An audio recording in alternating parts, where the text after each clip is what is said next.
Historians love to paint the Middle Ages in mud-brown strokes: plague, famine, and peasants scraping by on turnips. Yet a handful of careers could earn you enough silver to pave your own road to the castle gate.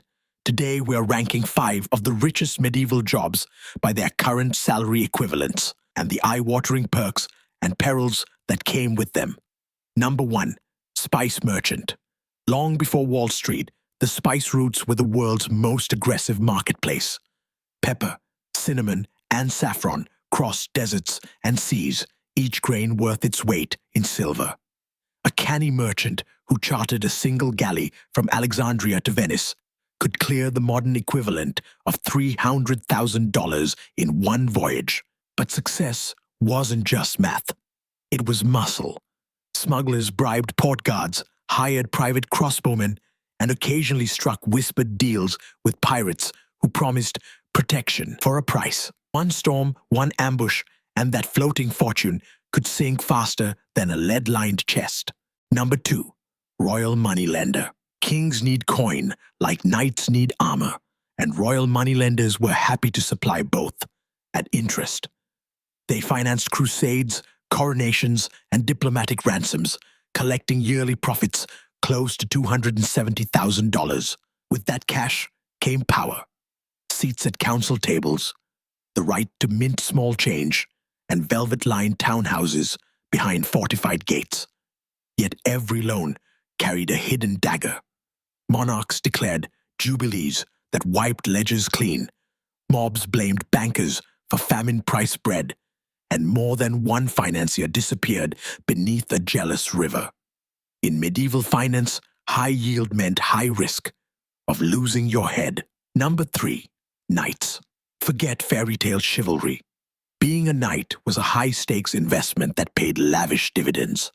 Full-plate armor, custom-fit war horses, and heraldic lances could cost the modern equivalent of $100,000 upfront. But battlefield ransoms, captured loot, and princely stipends pushed annual earnings near $200,000. Victory unlocked land grants, court pensions, and invitations to glittering tournaments where prize money rivaled a merchant's haul. Lose, and you might wind up in an iron cage or buried in it. Number 4. Mercenary captain. Condottiere. Across fractured Italy, city-states hired condottieri, professional warlords who rented disciplined armies to the highest bidder.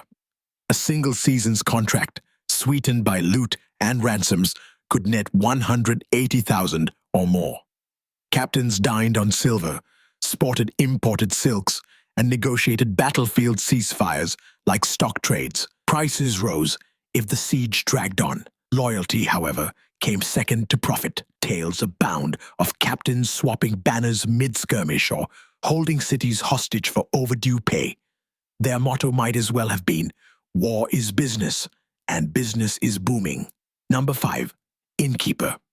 Roads were rough, forests thick with bandits, and travelers needed safe beds. Enter the medieval innkeeper, part hotelier, part brewer, part broker.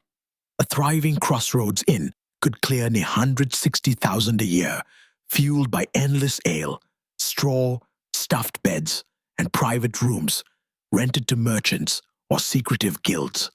The inn doubled as gossip exchange and political hotbed.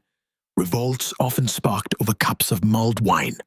Profits were sweet but taxed heavily by local lords, and rowdy patrons meant the landlord kept burly bouncers, named for testing coins on wetboards, on constant watch.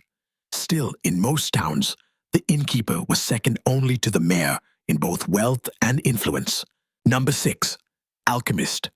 Funded by dazzled dukes who craved the philosopher's stone, a royal alchemist drew annual stipends worth about $180,000, plus a private laboratory stacked with glass stills, silver crucibles, and the occasional condemned felon for experiments. Success, turning base metal to gold, brewing life-extending elixirs, promised limitless riches. Failure meant explosions that rocked castle basements and poison rumors that spread faster than plague. Every midnight test balanced fortune against the very real chance of being accused of sorcery and hauled to the stake. Proof that in medieval science, the line between genius and heresy was drawn in brimstone. From spice decks to candle-lit taprooms, medieval fortunes favored the bold, the cunning, and the well-armed. Each of these 5 careers dangled life-changing riches, but only for those willing to gamble time, treasure, and occasionally their necks. Which job would you choose, and could you stomach the risks that came with the silver? Let me know below, and hit subscribe for more journeys into the lucrative corners of history.